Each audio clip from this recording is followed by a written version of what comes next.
നമസ്കാരം. ഇന്നത്തെ 10 പ്രധാന വാർത്തകളിലേക്ക്. വരുന്ന പൊതു തെരഞ്ഞെടുപ്പിനെ നേരിടാൻ വൻ ടാക്സ് ഇളവുകൾ പ്രഖ്യാപിക്കുവാൻ ഋഷി സുനകിന് മേൽ സമ്മർദ്ദം മുറുകുന്നതായി റിപ്പോർട്ട്. കൗൺസിൽ തെരഞ്ഞെടുപ്പുകളിലെ പരാജയം സംഭവിച്ചതോടെ ഭരണകക്ഷിയായ കൺസർവേറ്റീവ് പാർട്ടി എംപിമാർ സമ്മർദ്ദം ശക്തമാക്കുന്നതായാണ് സൂചന. എതിരാളികൾ രംഗമൊഴിയുന്നതോടെ അടുത്ത സ്കോട്ട്ലൻഡ് ഫസ്റ്റ് മിനിസ്റ്റർ ജോൺ സ്വിന്നി തന്നെയെന്ന് ഉറപ്പായതായി റിപ്പോർട്ട്.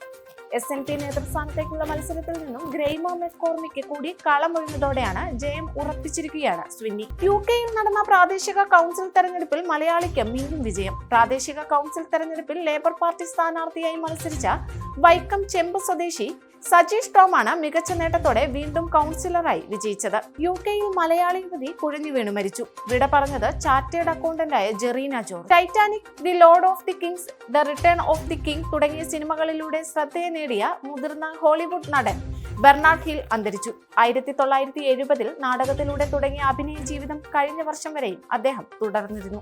ഇന്ത്യൻ ഭൂപ്രദേശത്തെ ഉൾപ്പെടുത്തി 100 രൂപ നോട്ട് പുറത്തിറക്കാൻ നേപ്പാൾ ഒരുങ്ങുന്നതായി റിപ്പോർട്ട്. സംഭവത്തിൽ പ്രതികരിച്ച കേന്ദ്ര വിദേശകാര്യമന്ത്രി S ജയശങ്കർ. പ്രചൽ വിഷയത്തിൽ സിദ്ധരാമയ്യയ്ക്ക് കത്തയച്ച് രാഹുൽ ഗാന്ധി. പ്രധാനമന്ത്രി നരേന്ദ്രമോദിക്കും കേന്ദ്ര ആഭ്യന്തരമന്ത്രി അമിത് ഷായ്ക്കുമെതിരെ രാഹുൽ കത്തിൽ അതിരൂക്ഷ വിമർശനവും ഉന്നയിക്കുന്നുണ്ട്. ഇന്ന് രാവിലെ കേരള മുഖ്യമന്ത്രി പിണറായി വിജയൻ ദുബായിലേക്ക് തിരിച്ചു. വ്യക്തിപരമായ കാര്യങ്ങളെന്ന് ചൂണ്ടിക്കാട്ടിയാണ് നെടുമ്പാശ്ശേരി വിമാനത്താവളത്തിൽ നിന്ന് ദുബായിലേക്കുള്ള യാത്രയ്ക്ക് മുഖ്യമന്ത്രി അനുമതി നേടിയത്. മാസപ്പടി കേസിൽ മുഖ്യമന്ത്രി പിണറായി വിജയനും മകൾ വീണ വിജയനുമെതിരായ മാത്യു കുഴൽനാടൻ MLA-യുടെ ഹർജി കോടതി തള്ളി.